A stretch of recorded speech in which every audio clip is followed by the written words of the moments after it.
আপনার সাথে জিন আছে কিনা বুঝবেন কিভাবে? আপনাদেরকে আজকে কয়েকটা কথা বলি। যদি এই ধরনের সিমটম, এই আলামতগুলো আপনার ভিতরে থাকে, জানবেন যে আপনার সাথে জিনের প্রভাব বা ইফেক্ট আছে। যদি এই আলামতগুলো না থাকে, প্লিজ কেউ মনে করবেন না যে আপনার ভিতরে জিন আছে। এটা ওয়াসওয়াসা, মারাত্মক ওয়াসওয়াসা। আপনার ঘুম, খাওয়া সবকিছু নষ্ট করে ফেলবে। আপনার সাথে জিন আছে কিনা বুঝবেন কিভাবে? বা আপনার উপরে এই ধরনের কোনো প্রভাব আছে কিনা বোঝার কয়েকটা আলামত আছে। জাগ্রত অবস্থায় কয়েকটা লক্ষণ আপনাদেরকে বলি।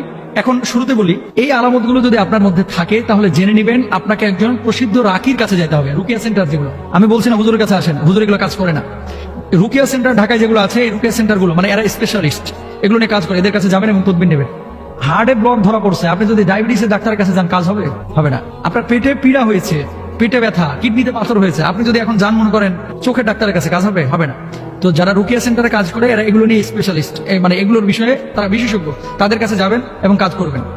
আমরা যেটা করি আমল দিয়ে দিই আর কি। যাই হোক, এখন আপনাদেরকে বলি যে জাগ্রত অবস্থায় যদি এই সমস্ত লক্ষণ পান, জানবেন যে আপনার কাছে বদজিন আছে। 1 নাম্বার, কিছু মানুষের কোনো কারণ ছাড়াই মাথা ব্যথা, ঘুম ঠিক আছে, খাওয়া ঠিক আছে, কোনো টেনশন নাই, তারপরেও সারাক্ষণ মাথাটা জিমায় আর চিনচিন করে মাথা ব্যথা করে। চোখ, কান এগুলোর সমস্যাই না, এমনিতে মাথা ব্যথা করছে। 2 নাম্বার, কিছু মানুষ দেখবেন ইবাদতে মোটেও মজা পায় না, নামাজ পড়তে ভালো লাগতেছে না, জিকির আজকার ভালো লাগতেছে না, তেলাওয়াত ভালো লাগছে না, আল্লাহর প্রতি বিরূপ ধারণা আসতেছে, মানুষকে দেখলেই মেজাজ খারাপ হয়ে যাচ্ছে, আব্বাকে দেখলেও মেজাজ খারাপ হয়ে যায়, আম্মাকে দেখলেও মেজাজ খারাপ হয়ে যায়। এরকম হয় কিন্তু অনেক সময়। যদি এরকম ইবাদতে বিমুখতা আসে তাহলে জেনে নেবেন যে কিছু একটা আপনার ভেতরে ঘটছে। 3 নাম্বার, মেজাজ বিক্ষিপ্ত হয়ে থাকা এবং সবসময় মেজাজ একেবারে হট টেম্পারে থাকা। ভালো কথা, আপনি সালাম দিচ্ছেন, কিছু লোক দেখবেন আসসালামু আলাইকুম বলার পরে সেট করে ওঠে, কাজ জিনিস পাও না, খালি সালাম দাও আছে এরকম। খাবারের কথা বলতেছেন, একেবারে সেট করে ওঠে, মানে রাগে যাচ্ছে, খুব রূঢ় আচরণ করছে, উগ্র মেজাজি আচরণ করছে। 4 নাম্বার। 5 নাম্বার, অনেক সময় খিঁচুনি বা মৃগী রোগী যেগুলা রয়েছে, মৃগী রোগ এটা অনেকেরই রয়েছে, আর অনেকে খিঁচুনি এই যে জিনের প্রভাবে কিন্তু অনেক সময় হয়ে থাকে। 6 নাম্বার, হঠাৎ অজ্ঞান হয়ে যাওয়া, গাড়িতে বসে আছে কোনো কারণ ছাড়া অজ্ঞান, দাঁড়ায় আছে কথা বলতেছে কোনো কারণ ছাড়া অজ্ঞান হয়ে যাচ্ছে, রাত্রিবেলায় দাঁড়ায় দাঁড়ায় গল্প করতেছে কোনো কারণ ছাড়া অজ্ঞান হয়ে যাচ্ছে।